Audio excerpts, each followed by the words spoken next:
Alright, I am so excited to bring you guys on TheBitBlock.com's detailed video review for The Legend of Zelda Skyward Sword on the Wii. My name is Josh, of course. I'm the host at TheBitBlock. And yeah, we're just going to kind of be casually sitting down here talking about Skyward Sword. I'll, sort of weigh in on my personal opinion, and hopefully you guys can walk away from this even more hyped than what you already are, which might involve your face exploding. I don't know. I can't be held reliable for that. But yeah, look at this video review as being one last burst of hype, burst of excitement before you pick up the game yourself. Skyward Sword is going to be launching in Europe on November 18th and in North America on November 20th. It retails here for $49.99. That would be the game alone. However, if you want to, and you should want to, you can pick up the game with a very special limited edition golden Zelda Wii Remote Plus controller. Look at that thing. That is a beast. That is sexy. That is what I would consider very lickable.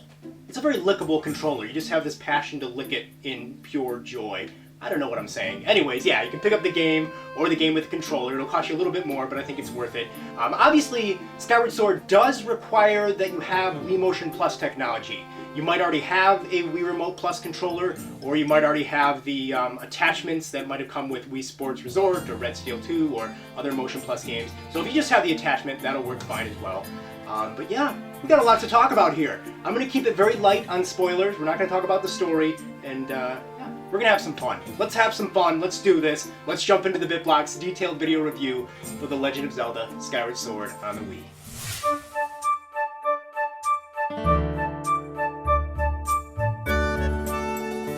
Okay, so let's start off by talking about the stud himself, Link. What are some of the new types of gameplay revolving around Link? Well, for starters, he finally now has the ability to run or dash. Before in past games, I'm sure you'll remember, you would just roll to try and get somewhere faster. Now you no longer have to do that. Link can run. You have a little endurance gauge, and while you're running, that's going to be wearing down, so you do want to keep an eye on that. If you wear Link completely out, he's not going to be able to do much of anything for a few seconds. He'll be really pooped. So you want to make sure you don't do that like in the middle of a boss battle or while fighting enemies.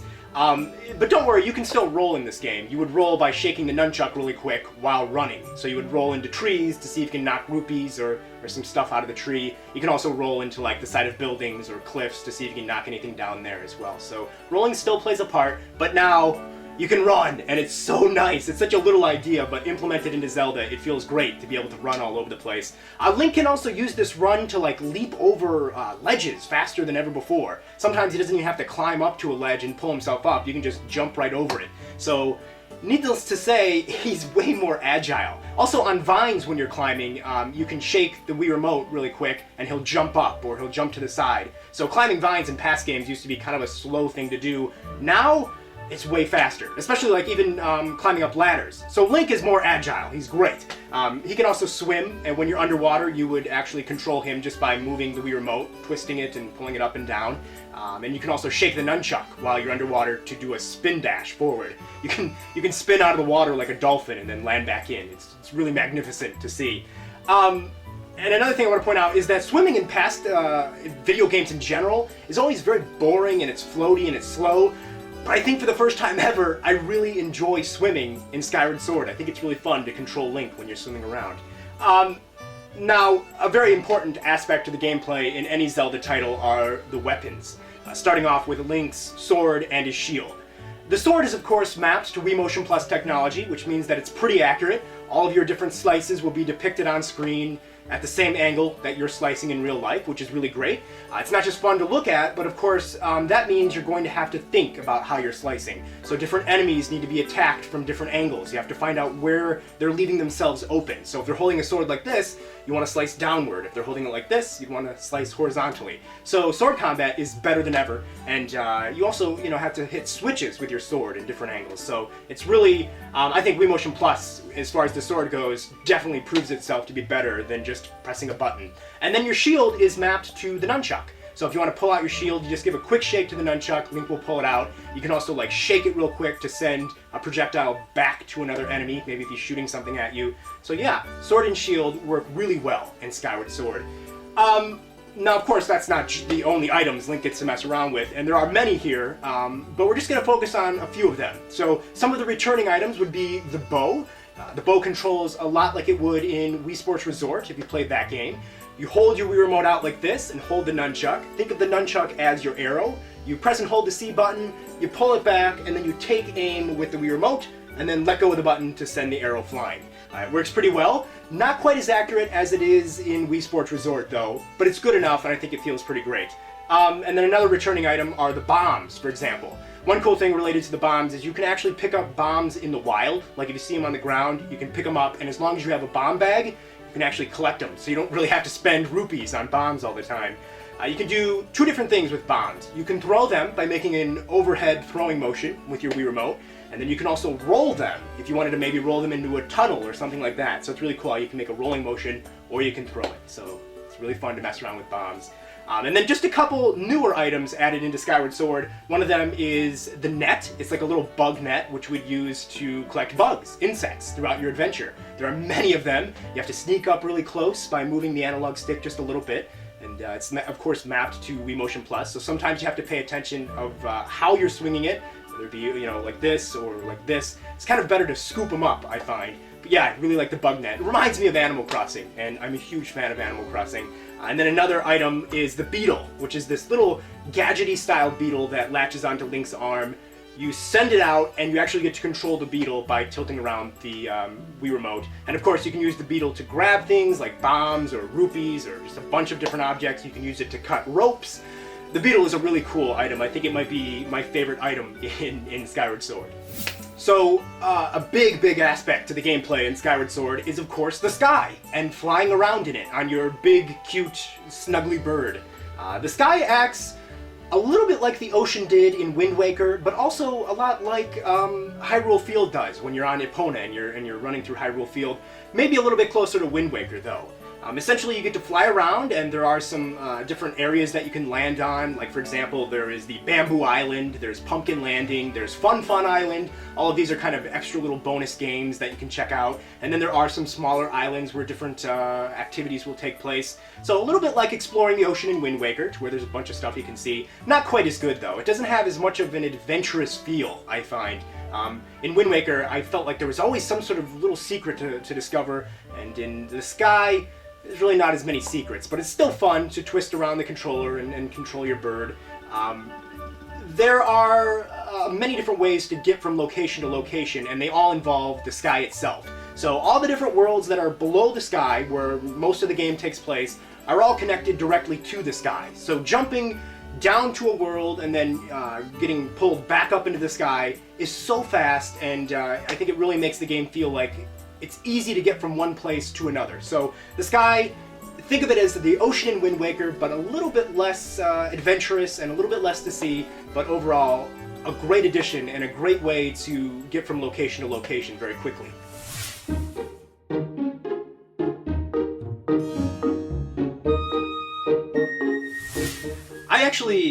I really love the art style in Skyward Sword. I'm not really the type of person who likes realistic, dark, gritty visuals in video games. I kind of feel like I live in the real world, so why do I want a video game to look like the real world? I would much rather a video game present a world that could not exist in my own, and Skyward Sword delivers big time on that. It's a very colorful, whimsical art style. Everything looks as though it's a painting come to life.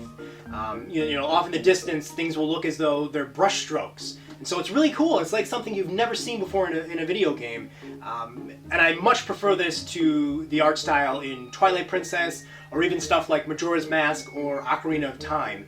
I'm not knocking those games, they look good, and I actually enjoyed Twilight Princess, for being a dark, gritty game, but I wouldn't want that all the time. In fact, I won't be ready for a dark Zelda game for like another 15 years. I really think Skyward Sword recaptures what Zelda's meant to be. I don't really feel that it's meant to be a dark, gritty game. I think it's supposed to be colorful and adventurous and kind of happy, but also have serious moments, and Skyward Sword's art style definitely has that. Another thing that's really great about the art style here are the characters. The animations are done better than they've ever been in any Zelda game. I mean, you see so much facial animation, and you can see their eyes are not just flat textures. They are animated to look really, really great. So yeah, cutscenes and the beautiful painting art style, I think, work together very well. And if you're one of the people who really want a darker Zelda game, I think you got to give it a chance, because you're holding off on really enjoying a fantastic visual style. I think you'll warm up to it, and I really hope that Zelda continues with a more vibrant, colorful art style like Skyward Sword. I think it really looks great.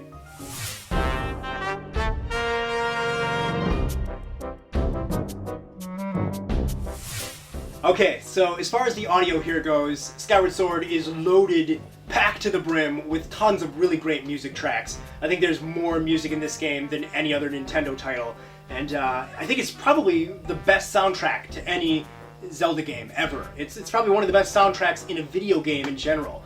You're going to hear a mix of orchestration as well as some digital music.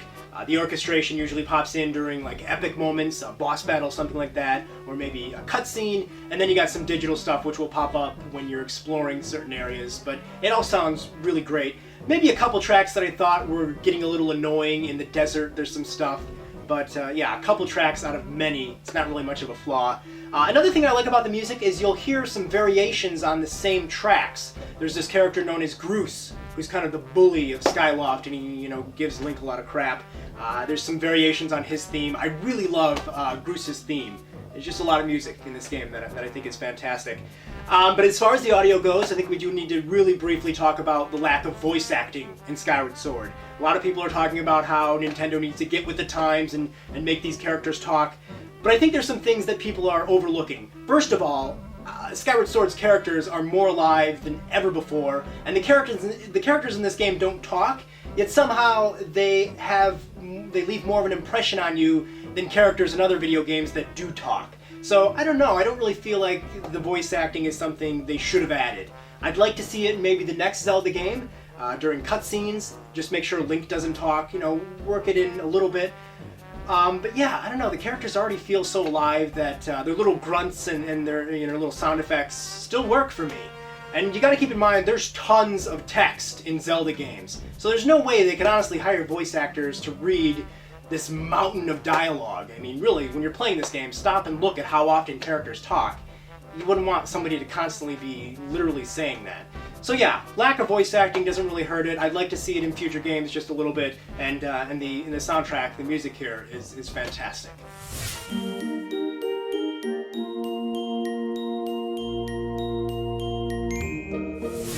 Okay, so it should come as no surprise to you that Skyward Sword is a gigantic video game with many, many hours of gameplay. I think you're looking at about a 50 to 100 hour adventure ahead of you here. Obviously, that time is going to vary based on how you play the game. If you're slow or fast, if you take the time to, go through all the different side quests, if you play the mini games a lot, or if you're like me and you just like running around collecting all the different bugs, or slicing grass in locations and just wasting time doing nothing, it's obviously going to add some hours to your overall playtime. But I thought for the replay section of this review, we would focus just purely on Skyloft itself. Skyloft is the main overworld. It's where Link lives, and it's where many, many other characters live as well. They have shops and houses there. Just like many other Zelda games in the past, you can talk to them and eventually get set up with different side quests. Helping out other characters is going to add in some replay value. Just to give you a few examples of side quests in the game, obviously you don't want too many spoilers here, but maybe you have to find a rattle because a baby can't sleep at night, and so you have to kind of figure out where it is and how to get it. Another side quest involves delivering a love letter. Maybe you also have to help out a wimpy character by bringing him stamina potions so he can do more push-ups. It's really fun to just talk to all the different characters, get set up with helping them, and then get rewarded with special items or rupees by doing so. There's also secrets to find outside the island itself, so it's not just involved with helping characters. It kind of helps to explore Skyloft. Now, even more replay value can be found at the Bazaar, which is this big marketplace located in Skyloft. It's like this big purple tent, and I think from the moment you walk in there, you can tell this place is pretty crazy. There's tons of people who run shops, and they're shouting at you to come over there and buy stuff. There's just so much stuff you can do at the Bazaar. It's really one of my favorite locations in the game. For starters, there's this really cute and creepy fortune teller. I don't know how he manages it, but he's definitely creepy. but he's also kind of cute in some weird way. The fortune teller is kind of all-knowing, so if you want to know where to find certain items or where certain insects can be found, just pretty much if you want to know any particular type of information for a small fee of, you know, like a few rupees, he can definitely help you out. I wanted to know how to find the dusk relics. I forgot how to find them, and so I spoke to him and he let me know. So he's definitely helpful and cute and scary. Another thing you can do, of course, is buy items, like if you're low on bombs or arrows, if you want to upgrade your pouches so you can hold more ammunition, you can go to the little item shop there. I really love the owner of this shop. He's like really desperate, has this very fake smile to where his cheeks are literally pulsating red, and then when you walk away he's all sad because you didn't buy anything or you're leaving. So yeah, there's an item shop in there as well. There's an item check, which is if you have too many items on you, you can store them there. You can also sell them there as well. So the item check definitely comes in handy if you want to store your badges or any other types of items. The item check girl, not exactly the friendliest character in the game. Of course, just like many other Zelda games, there's also a little potion shop area in the bazaar. This is where you can buy a variety of different types of potions, which will do different things, of course. Refill your health, make it to where you can run longer, you know, your endurance will last longer. There's also one where you can breathe underwater longer. A lot of different cool types of potions to mess around with. Of course, you need an empty bottle to scoop them up and buy them with. But new to Skyward Sword, and I think this is so cool, is the ability to upgrade your potions so that they can do even cooler things. So you'd bring them over to the man, you would give him one of your potions, and then using the different types of insects that you've collected in the game, you can upgrade it to do other things. And so it really gives you a reason to run around and get a bunch of bugs with your net. And so I think it's pretty fun. Of course, sometimes it needs like 3 of some. You know, as you keep upgrading, they definitely get more difficult to find all the bugs and everything you need. There's like 2 more upgrades to every different potion, so there's like 3 different forms of the potion. And then, of course, speaking of upgrades, you can also upgrade your items in a little upgrade shop here. You can upgrade your shields. There's 3 different types of shields, and each one has 3 different forms, so it's really cool. What I found myself doing a lot is I would get the shield, and then I would kind of store them so I could kind of try to collect all the different shields. That added some replay value. You can also upgrade your items, like the beetle. You can upgrade that to be faster. You can upgrade it to last longer. You can upgrade the slingshot to shoot many different seeds at once. I'm not going to give away too much, but you can't upgrade all of the items. What you can upgrade, though, definitely adds to the replay value, and you would upgrade these with the little items that you get from defeating enemies or, you know, finding throughout the environments on your adventure. And then finally, just one really quick little bit of replay value that I do want to mention is that in Skyward Sword, there's this new move you can do with your sword called dousing. And so you can douse to find a number of things, items, specific characters, and also these cubes that are randomly placed or hidden away in the underground worlds. And so when you see these, you strike it with your sword, it will send up a beacon into the sky, and it will activate a treasure chest on different islands in the sky or different locations up there. So that adds in some definite replay value, trying to find all those treasure chests, and usually they have some pretty cool things hidden inside of them.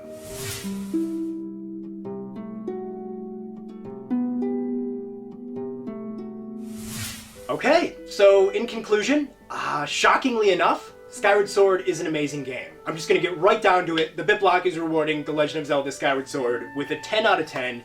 I'm not saying the game is perfect. You might run into a few little, experiences that you don't think are flawless, but there's no such thing as a perfect video game or perfect movie or perfect music. Nothing is perfect. It's all about, for me, just sitting back and looking at the experience and saying, what do I think? And when I do that, I think Skyward Sword is amazing. Unsurpassed by so many other games out there. I think that it's easily one of the best games this holiday season, one of the best games on any Nintendo system, which for my money means that it's just one of the best games in general. There is so much to experience here, and there's so much attention paid to every little detail. Few games really offer that, I think. I love that the overall design of Skyward Sword is much more dense, which means that rather than spreading out a bunch of ideas over a huge landscape, they've put a bunch of ideas within confines of many different areas. So what I mean is like Faron Woods, for example, is an area in the game, and you might leave that area thinking, okay, I've probably seen everything there is to see in Faron Woods and now I'm moving on. But no, you couldn't be more wrong. You do revisit areas and you see stuff in them, and you actually like find whole new sections of those areas that you didn't think existed. And I think that's a much better way to design the game. You get so much more out of every area. Also, the truth is, that's also true for the items, which means that you no longer get items like the spinner from Twilight Princess. That was like a cool item, but they really didn't use it much throughout the game.